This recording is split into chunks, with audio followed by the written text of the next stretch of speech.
Hi, everybody. Welcome to Lesson 4 on Modern Existentialism.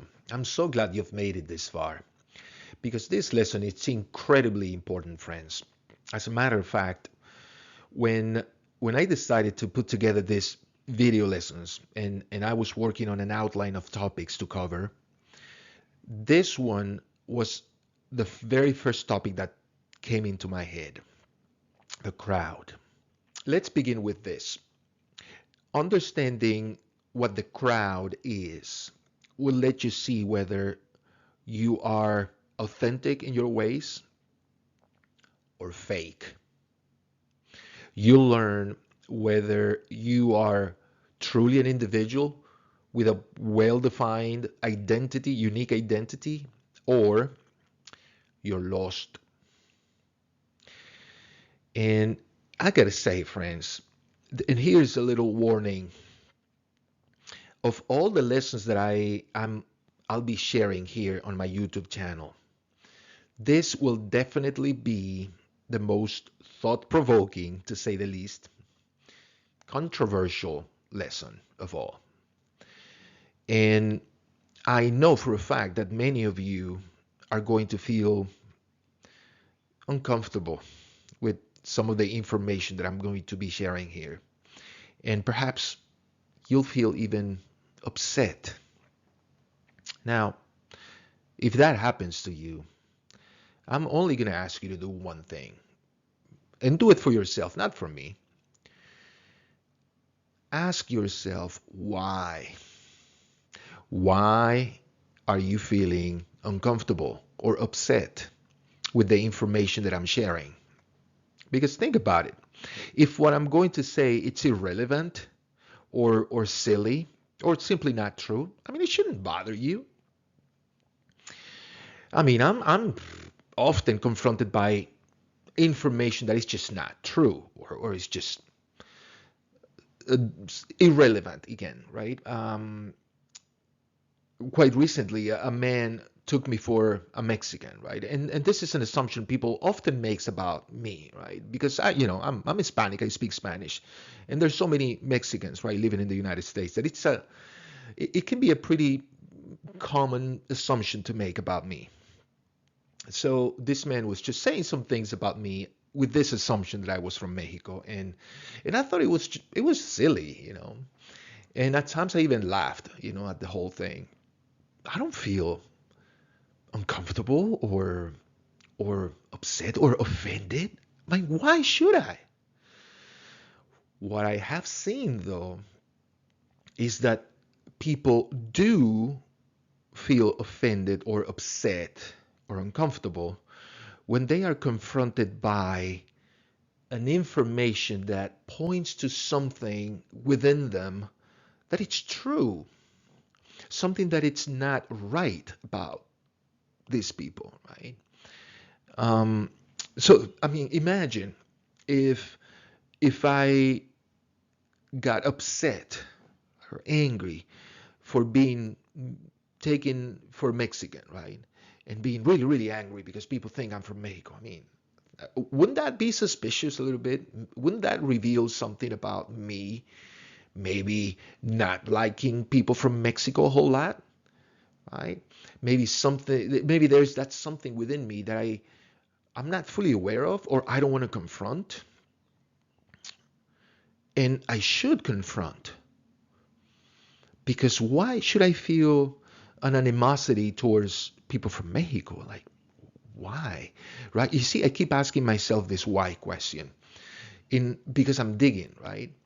So again, if you feel uncomfortable, upset, angry with the information that I'll be sharing, ask yourself why. Try to put your finger on it because you might be able to to learn something very important about yourself that you're not fully aware of, something you have not settled, let's say, in your heart, in your mind, and something that needs to be settled.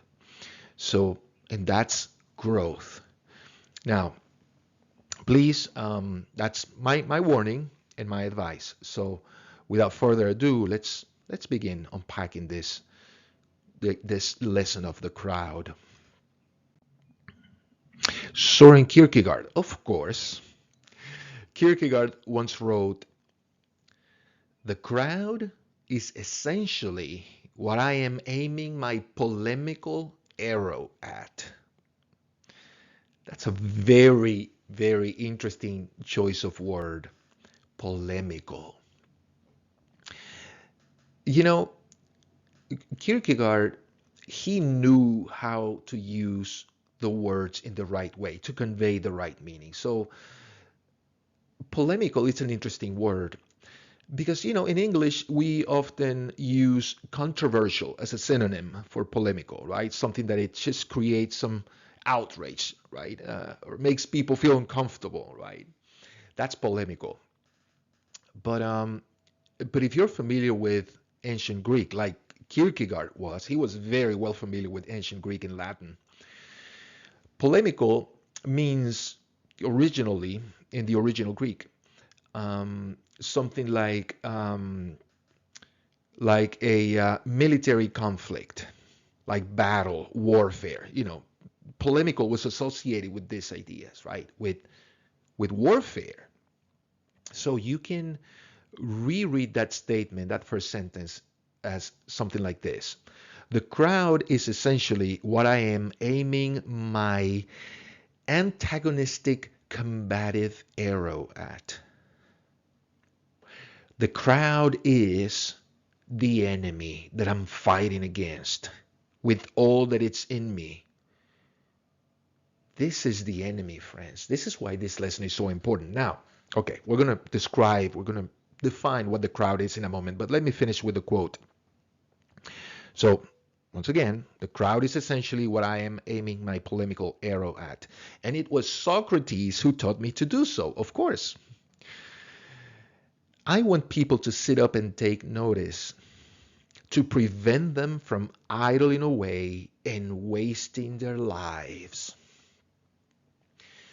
Friends, this was Kierkegaard's main concern in life. It was Socrates' main concern. And guess what? It is mine. I have seen so many people, and it's quite sad, so many people just not knowing what they're living for. People who struggle with life, finding meaning in life. People who are so dissatisfied with life. People who are depressed. People who suffer really from, mental health conditions. And it's just so sad because they're wasting away their lives and they don't know. And that's why I put together these videos. And I think I said it before, because this is a really concern for me. And I guess it's something that, I mean, it's common to all or perhaps most existential thinkers. The concern about, what are you doing with your life? You have to do something meaningful with it. Otherwise, you're going to suffer. I think I've made that very clear in these videos. So the crowd, what is it, right? Why is the crowd the enemy? And okay, let's begin with a definition. What is the crowd?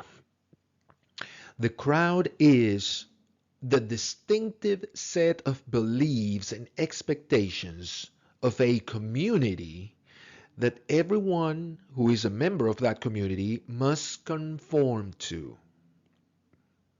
Okay, let's finish with the definition and then we'll unpack this. This set of beliefs and expectations, moreover, is seen as non-negotiable considering the community's identity and perhaps even its existence depends on it. Okay, so first of all, a community, it's not the same thing as the crowd. Okay, those are two different things. And because there are many communities, there are many crowds, let's say, right? Think, for example, people in the news all often talk about the African American community, right? Or the LGBTQ plus community, or the immigrant community, the Hispanic community, the liberal community, the conservative community, the religious community. There's so many communities, right? Well, every community has its own particular, let's say, crowd, a distinctive set of beliefs and expectations that everyone else who is a member of that community must comply to. Okay, and okay, there's some more in the definition. The crowd, finally, is not necessarily a group of people within the community. In fact, sometimes only one person or one statement can embody the spirit of the crowd. One statement. Okay, I've read this bumper sticker several times. Probably you have too. And the last time I read it was about, a few weeks ago. Bumper sticker in the back of a car that says, "You can't be Catholic and support abortion." That's the statement. Okay.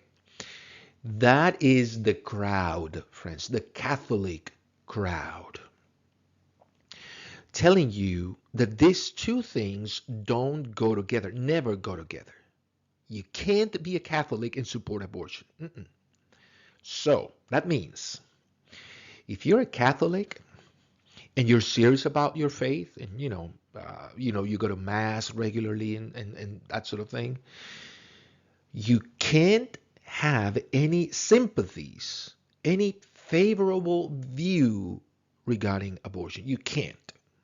If you want to continue being a member of this community, this religious community, right?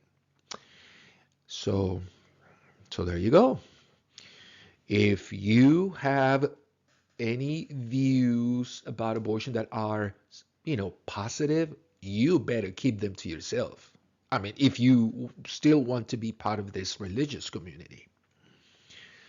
Because if you express those views within the community, you're going to face some issues, some difficulties, some trouble, criticism, and attacks. So you might be even expelled from the community. So you better conform. If you're a Catholic, you better be on board with the same idea. Abortion is morally reprehensible. It is unacceptable. It is absolutely wrong. Okay, so that's it. Don't have any other personal views about it, or don't look at nuance in this issue, because there is none. That is the crowd, friends. And I remember a conversation between our current president. Oh goodness, Biden, President Biden, when he was campaigning for to be president. He was having a conversation in a podcast with this guy, Charlemagne the God. That's his name, right? Charlemagne the God, and they were talking about voting, how he should vote, Charlemagne the God should vote, and President Biden told him, "If you don't vote for me, you ain't black." Simple as that. Okay, that's the spirit of the crowd, of the Democrat crowd, in this case embodied in one person, in the president, right? Biden, who was a candidate back then when he said that, when he made that statement. If you don't vote for me, you being black, if you don't vote Democrat, you ain't black. You're not black. Those two things don't go together. Being black and voting Republican. Mm-mm. If you're black, you're expected to vote Democrat. That's what the crowd says, friends. So, are you beginning to see what I'm saying? Um, Now, recently, excuse me, there is this platform. You might be familiar, maybe you heard about it, the Daily Wire. Okay, this is a platform of intellectuals who are like conservative, pretty conservatives in their orientation, and they, they put out content in the form of videos and podcasts and that sort of thing. The most prominent figure in the Daily Wire is Ben Shapiro, and I think Ben Shapiro sort of runs this platform. And another important voice, Jordan Peterson. Okay, you might be familiar with these names. If you're not, that's okay. The point is, this platform, right? It's made up of people who are intellectuals who are conservative in their views. And they recently fired one of their own, not one of their own anymore. This lady named Candace Owens, who is another prominent intellectual within the conservative community. So they fired her because she expressed views contrary to the majority of people at the Daily Wire, contrary to Ben Shapiro. And Ben Shapiro was pretty vocal about his disagreement with Candace Owens. Basically, Candace Owens showed she did not express a whole lot of sympathy towards the idea of Israel attacking Palestine, and that did not sit well with most people at the Daily Wire. So, because it's clear now, if you're a member of this community, the Daily Wire, well, the crowd at the Daily Wire wants you to conform. You have to have the same views regarding this conflict between Israel and Palestine. You have to be fully supportive of what Israel is doing in Palestine. Fully support. You cannot have second thoughts. You cannot have a different opinion. You cannot sympathize with people in Palestine. You can't. Or else, what happened to Candace Owens? She was fired.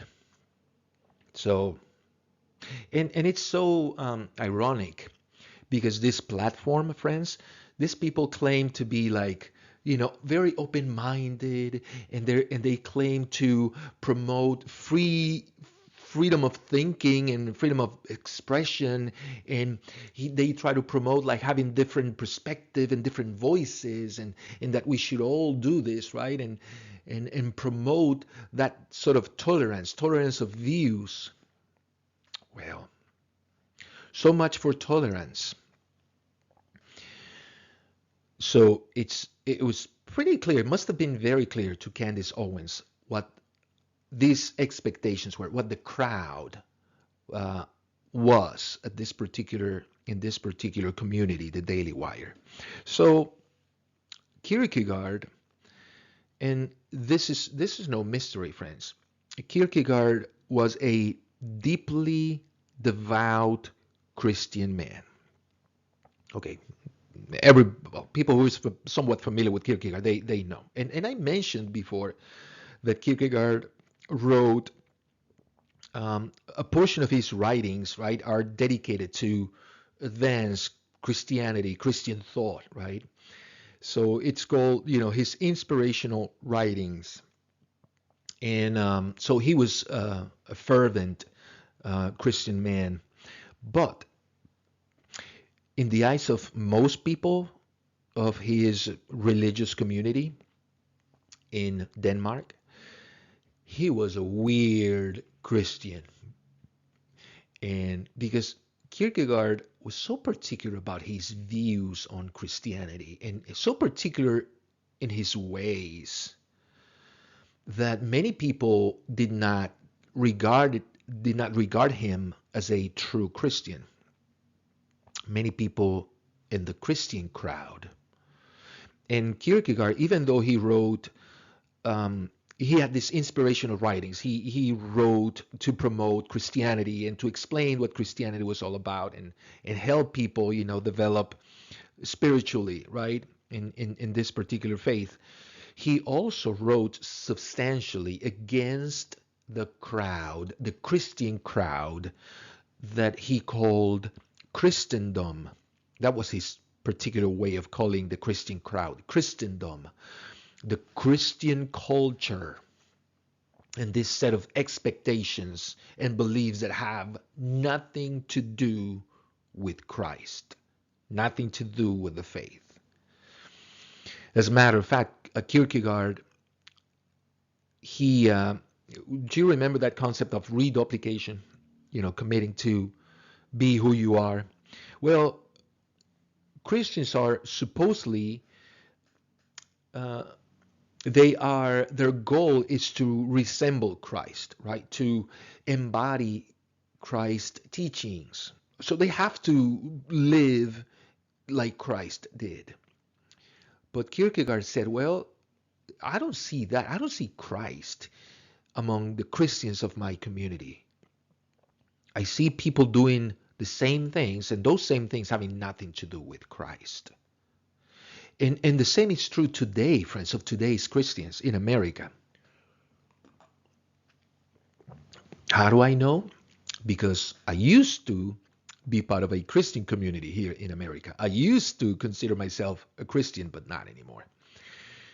In what he saw in these Christians, and what you can still see today in American Christians, it's the same thing. A set of expectations. Like if you're a good Christian in America, you're expected to obviously not cheat on your taxes, to be a good person with a good reputation, to be financially secured, to have a good family, have children, well educated, to have a house, right? So that's what you're supposed to do and to be if you call yourself a Christian in America. But how interesting that Christ did not have a wife, did not have children, didn't have a job. He was not financially secured. Christ did not have any possessions. So this Christian crowd, this set of expectations, Kierkegaard wrote, they have nothing to do with Christ, nothing to do with the faith. So, but if you deviate from these expectations, like I did, and Kierkegaard also, then you're going to face some heat. You're going to take some heat and face some opposition. I was a Christian for many years, and I was part of a church ministry. And gosh, because I have particular things about me, right? I mean, I was born and I grew up in Latin America, in South America. And South Americans, we have a particular way of being, we have a particular way of speaking, a sense of humor, and that sort of thing. And I noticed that many times these particularities of me did not sit well with the majority of Christians. So at other times, I would have interpretations of the scripture, of the Bible, that did not align with most people's interpretation. And I was seen with suspicion. At times, I was considered a rebellious. I was not given the opportunity to occupy any position of leadership within the ministry because I was seen as unreliable and very particular in my Christian ways. So, for example, one day I had this conversation with a man who is an ordained minister, very well trained in theology, in Hebrew, and he knew New Testament Greek. I mean, the guy was well educated, and we were talking about the people in the LGBTQ plus community. And obviously, he didn't have a favorable view on these people. And I said the following. I said, you know what? I said, you know what I believe? I believe that if Jesus, if Christ were alive today, those would be the people he would associate himself with.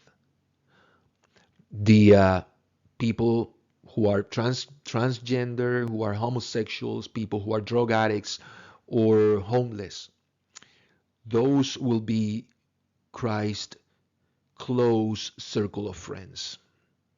And this man, he didn't like it one bit, and he was pretty upset.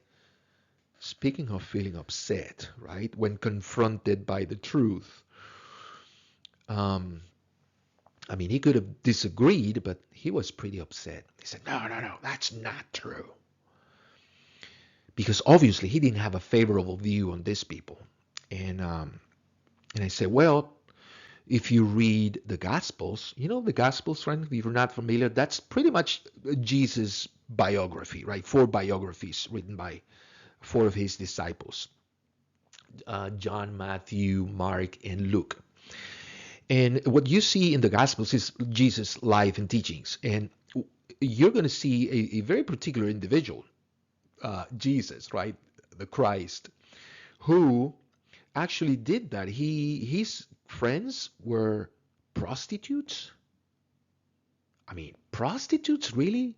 According to Old Testament law, you were supposed to kill prostitutes, um, stone them to death, and in public to set an example, right, of what you should never do, like sell your body for a price.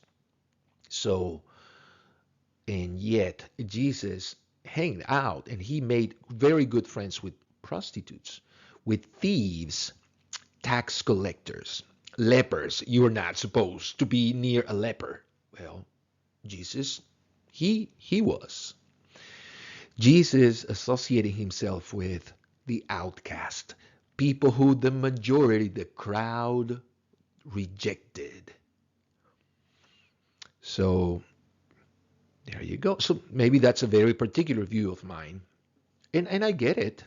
Most Christians in America, the Christian crowd, they will never agree with that idea. Well, so at another time, I got in trouble for expressing political views within a in a Christian setting, and I got in trouble with then my supervisor, and she questioned my my beliefs. She says, "Are you really?" She asked me, "Are you really a Christian?" I said, "Why?" Because I don't always sympathize with Republicans. Once again, right? Those two things don't go together, cannot go together. Being a Christian in America and vote Democrat? No. No, no, no, no. You're not a Christian. You think you're a Christian, but you're not. If you're voting Democrat, you're not a Christian. Says the crowd, the Christian crowd in America.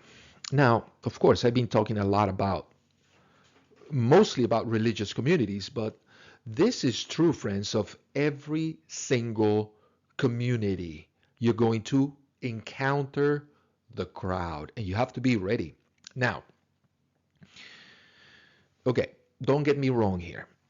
I'm not here advocating for a life of solitude, right? Being a loner, a lone ranger. No.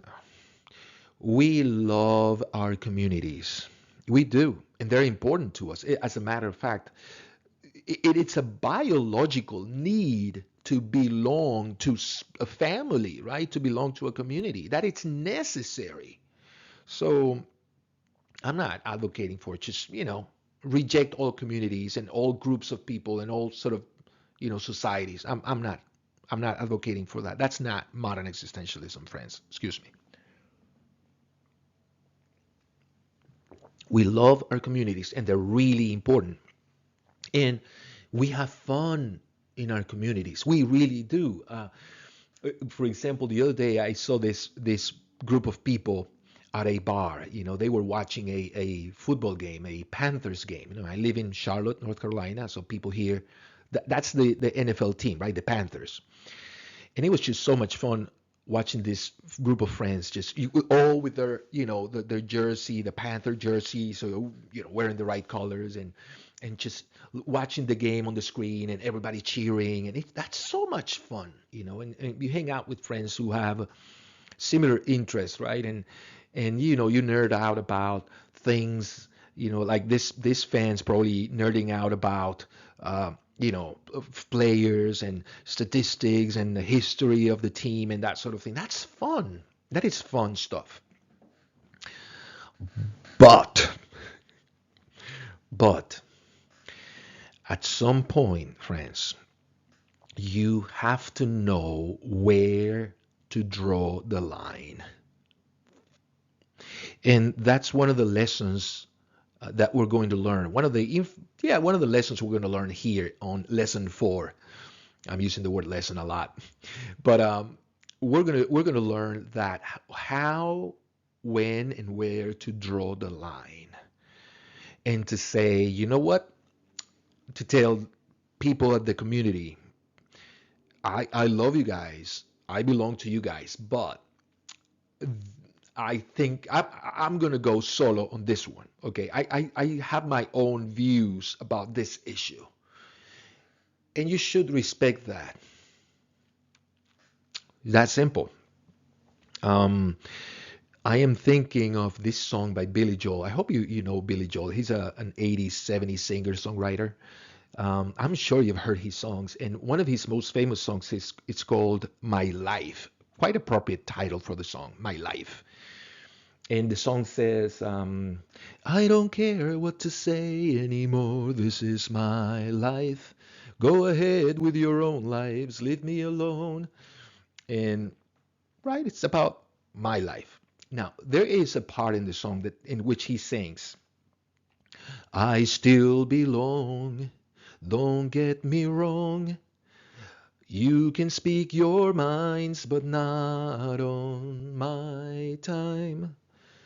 So that is Billy Joel drawing the line because he's singing to his family members, right? He's living his own life, he's moving out, living on his own, following his own crazy dreams, and he's taking a lot of heat from his family. And he says, I still belong. Don't get me wrong. I'm still part of you guys. I still love you guys. But whenever you come up with this, "Nyeh, nyeh, nyeh, nyeh," I don't want to hear it. Bye. See you next time. Simple as that. You have to let your family live your own life and have your own ideas and pursue your own dreams, even if that means dreams that, in the eyes of the family, of your family, of the crowd, are crazy, absurd, stupid. So you have to be able to know where and when and how, right, to draw the line. Hopefully, you'll learn that in this lesson, lesson 4 on the crowd. So here's the choice, therefore, that you're going to be confronted with when you belong to a community, right? And you might be confronted with this choice, this exact same choice, several times. And the choice is sort of a dilemma. The dilemma is this, friends. How much of your individuality are you willing to sacrifice for the sake of the community? How, okay, this is going to sound pretty harsh. How willing are you going to be to betray yourself in order to please the crowd? How willing? betraying yourself, like keeping your ideas, your personal perspective and views and opinions about some things. How often are you just going to keep your mouth shut, keep those ideas to yourself, just so you won't get in trouble with the crowd? And it seems a reasonable thing to do, right? To avoid conflict. Like I know so many people who say that, I just hate confrontation and I hate conflict. I want everybody to get along. Okay, that's fine, but does that mean that you're going to cease being yourself just just for the sake of making everybody happy, just for the sake of peace? You're going to keep your ideas to yourself, things that you consider important to express, you're not going to express them. You're going to conform or act out or pretend that you're conforming to the crowd's expectations and beliefs. Okay, if you think that's reasonable, let me say that you're going to pay a very dear price for it. And we've talked about this before, oftentimes in previous videos. You're going to suffer psychologically and existentially. You're going to suffer, friends, because you are killing, you're sacrificing your individuality. You're ceasing to be an individual. You're giving up on your identity, on what's really important to you and meaningful for the sake of the group. Like, really?